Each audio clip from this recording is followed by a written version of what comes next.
Hallo zusammen, ich bin's mal wieder, euer Michael, und heute gibt's von mir ein Video zu dieser Kamera hier, und zwar die Fujifilm X-E5. Bei Fuji ist es ja so, da gibt's, wenn ihr die Kamera neu bekommt, ein paar Einstellungen, die nicht so ideal sind. Gerade beim Autofokus mit der Leistung her ist das Ganze doch ganz schön eingeschränkt. Und auch hier will ich euch wieder so ein kleines Tipps- und Tricks-Video bringen, wo ich einfach meine Einstellungen vorstelle, beziehungsweise Einstellungen, die ihr vielleicht auch wirklich umstellen solltet, um das volle Potenzial der Kamera rauszubekommen. Wir fangen direkt an. Ich will da nicht groß lang drum rumreden. Ihr seht es hier, ich habe meinen Atomos Recorder angeschlossen. Wenn ich hier ins Menü gehe, dann seht ihr hier, dass wir hier alles umstellen können. Falls ich da mal ein bisschen hier zur Seite gucke, dann liegt es daran, dass ich da meinen Bildschirm habe mit dem Atomos. Und ja, wir können Schritt für Schritt einfach mal durchgehen. Ein paar Einstellungen, die ihr umstellen solltet. Das Ganze richtet sich natürlich an Anfänger, Einsteiger, aber auch an Fortgeschrittene, die vielleicht nicht so viel Ahnung von Fujifilm haben, wenn sie neu in dem System sind. Da gibt es ein paar Sachen, die sollte man auf jeden Fall umstellen, und damit beginnen wir jetzt.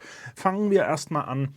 Autofokusmäßig. Die Kamera hat einen Autofokus, mit dem man schon gut arbeiten kann. Man muss aber gewisse Dinge umstellen, damit man da einfach das volle Potenzial rausschöpfen kann, damit man da einfach die volle Autofokusverfolgung bekommt und so weiter.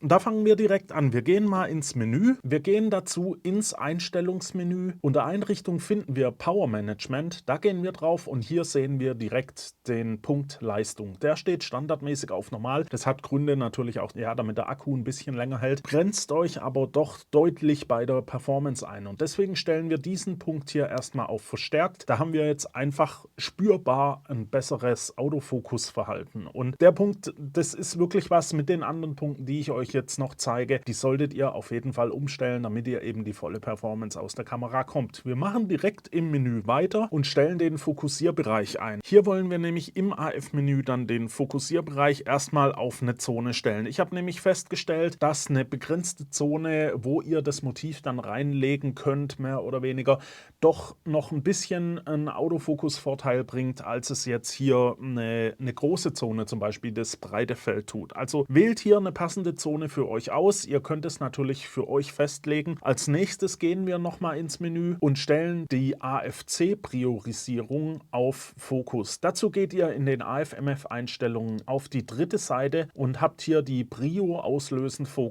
Ihr seht hier, die Priorisierung für den AFC, den kontinuierlichen Autofokus, liegt auf Auslösen. Das heißt, wenn die Kamera noch nicht wirklich fertig fokussiert hat, möchte sie schon auslösen, weil sie möchte natürlich auf ihre entsprechende Anzahl der Bilder pro Sekunde kommen. Legt diesen Punkt auf Fokus. Das kann sein, dass ihr dann nicht ganz so viele Bilder pro Sekunde rausbekommt, wie wenn ihr das Ganze auf Auslösen stehen habt. Ihr könnt aber hier davon ausgehen, dass das Ganze einfach ein Tick mehr schärfer sein wird. Also die Kamera versucht da jetzt wirklich den Fokus aufs Motiv zu legen und erst dann auszulösen. Natürlich müsst ihr die Kamera hier an der Seite auf AFC stellen, dass ihr den kontinuierlichen Autofokus dann auch habt. Die Kamera ist wirklich so potent, ich nutze die eigentlich fast nur im AFC. Also da geht schon wirklich was, da hat Fuji auch wirklich aufgeholt. Es ist noch nicht so auf dem Niveau von Nikon, Sony, Canon oder sowas, aber es tut sich was und es wird eigentlich auch mit jedem Firmware-Update immer ein Tick besser. Wenn wir hier als Vergleich die X100 Mark VI nehmen, dann hat sich da schon auch wieder ein bisschen was getan. Also meiner Meinung nach könnt ihr da ohne Bedenken den AFC verwenden. Dann machen wir direkt mal weiter. Und zwar müsst ihr im Autofokus-Menü auf der Seite 2 dann noch AFMF auf Ausstellen. Das heißt, ihr könnt während dem Fokussieren mit Autofokus nicht mehr manuell den Fokus verstellen. Wenn ihr da nämlich ein bisschen hinkommt, dann kann das sein, dass euch das Bild versaut, weil ihr eben manuell vielleicht dann doch nebenan hin fokussiert habt, und das will man natürlich vermeiden. So, das waren jetzt erstmal so die Basis-Autofokus-Einstellungen, die ihr wirklich umstellen solltet. Als nächstes gehen wir dann noch zur Motiverkennung. Die ist standardmäßig nämlich auch nicht aktiviert. Wir sind dazu immer noch auf Seite 2 vom AFMF-Einstellungsmenü und ihr seht hier auch direkt, die Erkennung steht auf Aus. Hier könnt ihr jetzt natürlich eine Gesichtserkennung einstellen. Das heißt, ihr könnt die Gesichtserkennung einstellen und dann entweder die Augenerkennung ausstellen, sodass auf das komplette Gesicht fokussiert wird, oder eben auf Auge Auto. Das heißt, das Auge, welches näher zur Kamera ist, wird da normalerweise bzw. priorisiert. Ihr habt hier einen Punkt drunter, die Objekterkennungseinstellung. Hier könnt ihr zum Beispiel auch Tiere, Vögel, Auto und so weiter einstellen. Wenn ihr das Ganze hier auf Tier einstellt, seht ihr aber, die Gesichtserkennung für Menschen ist wieder deaktiviert. Da müsst ihr euch also entscheiden, was ihr nutzen wollt. Ich stelle das Ganze jetzt mal auf die Gesichtserkennung für Menschen, weil ich eigentlich hauptsächlich Menschen fotografiere. Ihr seht hier drüber habt ihr auch noch den Punkt AF Hilfslicht. Das könnt ihr direkt mal ausschalten, wenn ihr das nicht wollt, dass die Kamera bei schlechteren Lichtbedingungen immer wieder ein Licht aussendet, um da den Fokus ein bisschen besser arbeiten zu lassen. Manchmal stört das Ganze eben. Den Punkt findet ihr also hier. Als nächstes habt ihr vielleicht festgestellt, dass die Kamera ab und zu so einen relativ hohen Akkuverbrauch hat und das liegt an der Bildstabilisationseinstellung. Die Kamera hat ja ein IBIS, also der Sensor ist stabilisiert. Der ist standardmäßig auf dauerhafte Stabilisierung eingestellt. Das heißt, sobald ihr die Kamera anhabt, versucht die Kamera den Sensor immer zu stabilisieren. Ihr könnt das Ganze umstellen, dass das Ganze eben nur bei der Aufnahme vom Bild bzw. kurz davor beim Drücken vom Auslöser passiert und das machen wir jetzt. Geht dazu wieder ins Menü. Im Kameraaufnahmemenü auf Seite 2 findet ihr den IS-Modus. Ihr seht, der steht hier auf 1 dauerhaft. Lasst das Ganze hier auf Nummer 2, nur Aufnahme. Das spart euch dann doch nochmal ein gutes Stück Akku. Als ich mit der Kamera zuerst unterwegs war, war es wieder so, ich habe gemerkt, der Akku, der geht ganz schön schnell zur Neige und das ist wirklich ein Punkt, der hilft euch da ungemein. Vor allem, weil ihr ja die Leistung schon auf erhöht gestellt habt und damit der Akkuverbrauch sowieso ein bisschen höher ist. Aber diese Leistung würde ich, wie gesagt, auf hoch lassen, dass ihr eben die volle Autoperformance habt, Autofokus-Performance habt. Und dann kommen wir noch kurz zu so 2 Tipps eigentlich, die ja jetzt nicht der Gamechanger sind, aber die euch vielleicht manchmal ein bisschen helfen können. Und zwar um jegliche Probleme zu vermeiden, dass ihr irgendwie mal Bilder nicht richtig abgespeichert bekommt oder so, solltet ihr die Speicherkarte in der Kamera formatieren. Das bringe ich in jedem Video und ich werde es auch weiterhin so bringen, weil schon echt viele Leute damit Probleme hatten und es einfach an der Formatierung von der Speicherkarte lag. Geht in das Kameramenü und formatiert eure Speicherkarte in der Kamera, damit ihr sie einfach ins richtige Format bringt. Das findet ihr im Menü unter Einrichtung, Benutzereinstellungen und dann Formatieren. Da könnt ihr die Speicherkarte formatieren, die befindet sich dann im richtigen Format und macht euch einfach keine Probleme mehr. Wichtig, wenn ihr die Karte hier formatiert, gehen natürlich alle Daten darauf verloren, also sichert die davor. Ein weiterer Punkt ist auch noch sowas, das hilft einfach, wenn ihr vergesst, eine Speicherkarte einzulegen, und zwar den Auslöser zu sperren, wenn keine Speicherkarte drin ist. Dann nimmt die Kamera nämlich keine Bilder auf und ihr merkt sofort, oh, ich habe meine Speicherkarte vergessen. Das ist besser, wie rauszugehen, Fotos zu machen und erst im Nachhinein zu merken, es war keine Speicherkarte drin. Das Ganze findet ihr hier auch unter Einrichtung. Bei den Tastenradeinstellungen habt ihr auf Seite 2 den Punkt Aufnehmen ohne Karte und das könnt ihr hier direkt auf Ausstellen. Dann nimmt die Kamera kein Bild mehr auf ohne eine eingelegte Speicherkarte und ihr seht direkt, dass eben die Speicherkarte fehlt. Das sind aber nur 2 so Basispunkte, sag ich mal. Jetzt kommen wir noch ein bisschen zur Bedienung von der Kamera. Ihr habt ja hinten diesen kleinen Menü-Button. Wir gehen hier mal drauf. Der Q-Button, der öffnet euch ja hier dieses Quick-Menü, das Schnellmenü. Und dieses Menü könnt ihr euch natürlich auch nach Belieben anpassen. Und wie das geht, zeige ich euch. Ihr geht da ins Menü, findet auch unter Einrichtung Tastenradeinstellung direkt auf der ersten Seite den Punkt Schnellmenü bearbeiten. Und da habt ihr auch die Möglichkeit zwischen Video und Foto zu unterscheiden. Wir gehen jetzt hier auf Foto und dann könnt ihr schon mal auswählen, ob ihr hier nur 4, 8 oder 12 Plätze haben wollt oder eben die vollen 16 Plätze.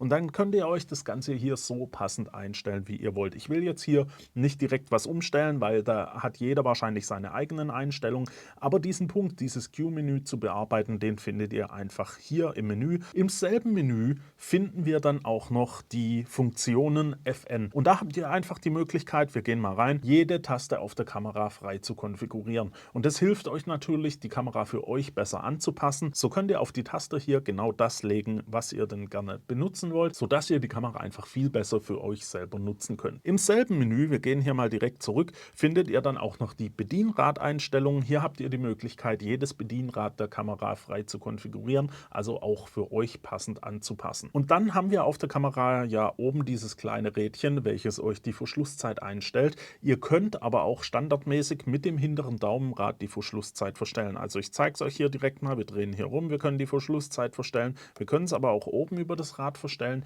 Ihr könnt es aber auch einstellen, dass ihr die Verschlusszeit eben nur über das Rad oben verstellen wollt. Wenn ihr die Kamera benutzt und so ein bisschen am Händeln seid, kann das sein, ihr kommt mal hinten ans Rad und verstellt euch da vielleicht die Verschlusszeit. Deswegen wollt wollt ihr das Ganze vielleicht nicht, geht dazu ins Menü. Auch wieder unter Tastenradeinstellungen im Einrichtungsmenü findet ihr den Punkt SS-Betätigung. Und hier geht es einfach darum, wenn ihr das Ganze ausstellt, dann könnt ihr seht es hier hinten, die Verschlusszeit einfach nicht mehr über das Daumenrad hinten verstellen. Das hilft vielleicht dem einen oder anderen, manche mögen es aber, dass sie trotzdem mit dem Rad hier hinten noch alles verstellen können. Wie gesagt, ihr findet es hier im Menü wieder in der Tastenradeinstellung, da könnt ihr das für euch konfigurieren. Und dann bietet euch die Kamera einen Touchscreen und den könnt ihr natürlich auch konfigurieren. Geht dazu wieder ins Einrichtungsmenü, unter Tastenradeinstellungen findet ihr den Punkt auf der dritten Seite Touchscreen-Einstellung. Und hier könnt ihr alles frei beliebig konfigurieren, wie es euch so passt, ob ihr einen Touch-Zoom habt und ob ihr welche Funktionen mit dem Touch so alles möglich sind. Das könnt ihr auch für euch fertig konfigurieren. Und dann seht ihr ja hier im Menü an der Seite dieses kleine My-Menü. Das ist jetzt hier ausgegraut. Das hat einfach den Hintergrund, es sind noch keine Punkte im My-Menü hinterlegt. Ihr habt da die Möglichkeit, einfach Menüpunkte zu hinterlegen, um da einen schnelleren Zugriff drauf zu haben. Und wie ihr Punkte hier hinzufügt, zeige ich euch jetzt auch. Geht dazu wieder ins Einrichtungsmenü unter Benutzereinstellungen. Dort findet ihr die Mein-Menü-Einstellungen. Ihr habt auch wieder die Unterscheidung zwischen Foto und Video. Da könnt ihr also für beide Möglichkeiten was hinzufügen. Und da eben kommt ihr auf den Punkt Elemente hinzufügen und dann könnt ihr euch hier direkt den Punkt aus dem Menü aussuchen und hier zum Beispiel, ich nehme jetzt mal Farbe-Chrom-Effekt, füge ich hinzu und gehe dann auf Abbrechen und dann seht ihr hier im Mein-Menü, My-Menü ist dieser Farbe-Chrom-Effekt jetzt hinterlegt. So habt ihr einfach die Möglichkeit, gewisse Menüpunkte euch in dieses Menü hinzuzufügen und einen schnelleren Zugriff drauf zu haben. So, und dann zeige ich euch jetzt noch kurz, wie ihr Gitterlinien und sowas konfigurieren könnt, weil das ist auch immer so ein bisschen versteckt. Geht dazu wieder ins Menü. Unter Einrichtung, Display-Einstellungen findet ihr nämlich den Punkt auf der zweiten Seite Rahmenhilfe. Hier habt ihr erstmal die Möglichkeit, das passende Raster auszusuchen. Jetzt ist es aber so, wenn ihr das hier konfiguriert habt, dann müsst ihr das auch noch für eure Anzeige einstellen. Das Ganze findet ihr dann auf Seite 3 unter Display-Einstellungen und hier müsst ihr seht es hier direkt oben, ich kann den Punkt mal kurz rausnehmen, diesen Punkt Rahmenhilfe aktivieren. Erst dann werden euch die Gitterlinien auch wirklich eingeblendet. Dasselbe gilt auch für zum Beispiel das Histogramm, aber auch die Wasserwaage. Ihr habt ja die Möglichkeit, eine 2D- oder 3D-Wasserwaage einzublenden. Die findet ihr auch wieder hier im Menü. Im Display-Menü auf Seite 2 habt ihr hier die Einstellungen Wasserwaage. Und hier könnt ihr eben auswählen, ob ihr eine 2D- oder eine 3D-Wasserwaage einblenden wollt oder das Ganze eben ausschalten wollt. Und dann habt ihr vielleicht festgestellt, wenn ihr die Kamera dreht, ich kann mal kurz gucken, ob das hier, genau, es wird euch hier auch direkt gezeigt, das Menü dreht sich ja, beziehungsweise nicht das Menü, sondern die Display-Anzeigen. Und wenn ihr das vielleicht nicht haben wollt, dass sich das immer dreht, wenn ihr viel zwischen horizontal und vertikal wechselt, dann könnt ihr das Ganze natürlich auch im Menü konfigurieren. Geht dazu in die Einstellungen. Auf den Display-Einstellungen unter dem Einrichtungsmenü findet ihr auf Seite 2 Auto-Rotate-Anzeigen. Und hier könnt ihr das Ganze auf Ausstellen und hier könnt ihr dann sehen, wenn ich die Kamera drehe, bleiben die Anzeigen einfach fixiert. Das hilft vielleicht manchmal, wenn ihr nicht wollt, dass das Ganze immer hin und her wechselt. Und dann kommen wir noch kurz zu ein paar Energieeinstellungen. Ihr habt es vielleicht schon gemerkt, der Schalter ab und zu, wenn ihr das Ganze in einer relativ engen Tasche benutzt, kann das sein, die Kamera schaltet sich ein und verbraucht dann natürlich Strom. Ihr habt die Möglichkeit, in den Energieeinstellungen das Ganze einzustellen, dass die Kamera eben nach einer gewissen Zeit ausgeht. Ihr findet das Ganze im Einstellungsmenü unter Einrichtung, Power Management automatisch aus und da könnt ihr einstellen, ob die Kamera nach 15, 30 Sekunden oder eben nach 1, 2 oder 5 Minuten sich automatisch ausschalten soll. Ich habe das Ganze hier jetzt auf Ausstehen, weil ich natürlich nicht will, dass die Kamera ausgeht, während ich euch das Ganze hier zeige. Aber hier könnt ihr einfach einstellen, wie sich das Ganze bei euch verhalten soll. Und dann kommen wir mal noch zu einem wichtigen Punkt, wenn ihr die Kamera öfters mit eurem Smartphone verbindet und da vielleicht Bilder übertragt. Ihr könnt die WLAN-Einstellungen in dem Frequenzbereich, wo die Kamera senden soll, einstellen. Das steht standardmäßig auf 2,4 GHz und das ist dann doch schon sehr langsam, vor allem wenn ihr auch mal ein RAW oder sowas übertragen wollt. Das könnt ihr umstellen auf 5 GHz, müsst das Ganze aber auch manuell machen.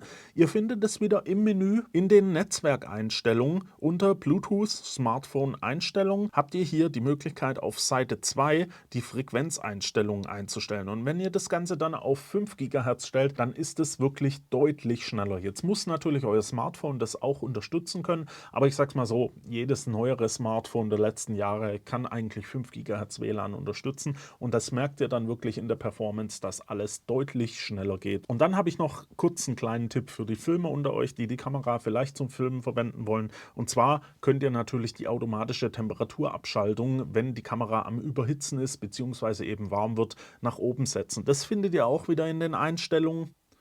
Im Power Management habt ihr hier die Möglichkeit, die automatische Austemperatur von standardmäßig auf hoch zu stellen. Ihr werdet bei der Ersteinrichtung, glaube ich, auch gefragt, ob ihr das direkt auf hoch stellen wollt. Deswegen hier steht es bei mir schon auf hoch.